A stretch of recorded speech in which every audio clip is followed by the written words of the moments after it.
Now it's time to sample Yamaha's classic tourer, the Royal Star Tour Deluxe. Now for you cruiser fans, you may want to note that Yamaha is offering 13 different cruiser models this year. That's right, 13. Air-cooled, liquid-cooled, lowriders, full-on dressers. Something for everyone. And mixed in the entire family is one long-haul machine that Yamaha boasts is a true 2-for-1 deal. See, from a distance, this 1,294cc liquid-cooled, 70-degree 16-valve V4 looks like a 5-speed shaft-driven long-distance touring machine. However, upon closer inspection, you'll note that the windscreen and backrest can easily be removed with the twist of the wrist. Voila! Tourer is now a boulevard bagger, hence the 2-for-1 deal. Sampling the Tour Deluxe for us this week is a BMW K1200 LT rider, Terry Shortt. We asked him, did this Yamaha treat him royally? What was your first impression when you picked it up?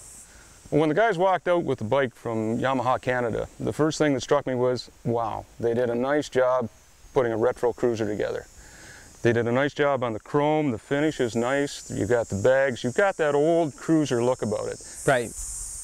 You had a chance to come back to the county from Toronto. Yep. So what was it like on the highway? It held its own well on the highway. It's about an 800-pound motorcycle, and that's dry, so once you get a tank of gas and me on it, it's a little more stable. No problem with the transports. Had a bit of a side wind, no problem with that. It held itself steady. It's got a very low center of gravity. And what is really deceiving about this bike is that it looks like a twin, yeah, but it's not. It's a 4-cylinder. It's a 4-cylinder V engine. So it's kind of a sneaky way of getting a retro cruiser and yet having a little bit more smoothness in it because you got 4 pistons as opposed to 2. Yeah. How does it sound being 4 cylinders? Amazingly enough, it sounds like a twin. They've tuned it to have the vibration of a twin. Yeah. They've done their best to make this motorcycle feel like an old school twin-cylinder bike. Right. But you've got a little more technology now. You've got the 4 cylinders, you've got 4 valves per cylinder. Yeah. But you're still carbureted. Yeah. We've got 4 Mikuni carbs that are making this bike go. And so overall, how did it go? It's got good low end power. It hasn't got what you'd call startling acceleration. Yeah. But it's good for a cruiser. I mean, a cruiser's meant, if you buy a cruiser like this one, the idea is to go long distance and usually to have a partner with you. Yeah. And that's where the power is in this bike. The power is at the low end. The wife and I had a chance to take it out last night and take it for a ride. And the first thing that she really noticed was that you've got a lot of room for the passenger. Mm-hmm. They're extended back a little more, they're removed from the rider so they're not riding right up on his back. Right. She really liked that because it gave her a little bit of extra room.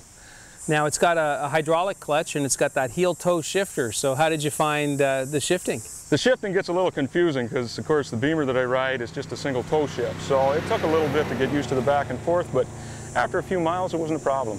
And once again, we're back to the retro. Right. You know, foot and heel and toe shifter. You like that, huh? Does a nice job. Stopping power, it's a fairly heavy, it's a fairly long motorcycle. How are the brakes? The brakes are good. You've got dual 298s up front. Yeah. You've got a single 320 on the back. And of course, you always use your brakes in combination. I found it brought itself to a stop with no problem, even with 2 up. Yeah. Now it's a convertible. You know, the backrest comes off, the windscreen comes off with just a turn of a wrench, but you took it out in full-on touring mode. How was the riding position, the comfort, the wind protection, all the things you need if you're going across country? The riding position is actually very good. Now I only got a 30-inch inseam, and this is a 29-inch high seat, which is perfect. I can actually stand up. If I come to a stop, I can stand up, take the weight off things, get the blood flowing again, and continue on with my ride. The windscreen, a little bit high for my taste. I'd get it cut down because I like to have the windscreen at pretty much eye level. Right. But that's, you know, that's a one-size-fits-all windscreen. You can always get that cut. Handles well. Your arm position is good. It's not exactly horizontal, but very close to it. Mm-hmm. And the cruise control is a great thing for a guy that grew up through the trades and his wrists are getting a little bit on the sore side now. Yeah. You get that relief of setting it in cruise and just hanging on the bars and going.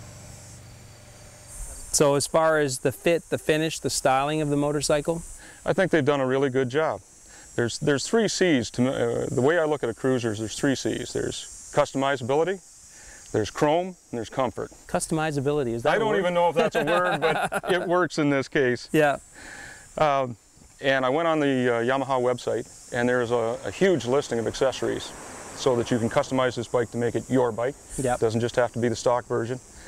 Comfort is there. You got a nice big saddle for the rider. You got a nice soft pillion for the passenger, and a big thick backrest that's fairly wide for the passenger as well. Right. A lot of creature comfort on it. They've done their homework. They've done a good job. And at the end, a little bit of a smile on your That's face, right. Terry. You bet. A little smile. Nice job. Thanks, Dave.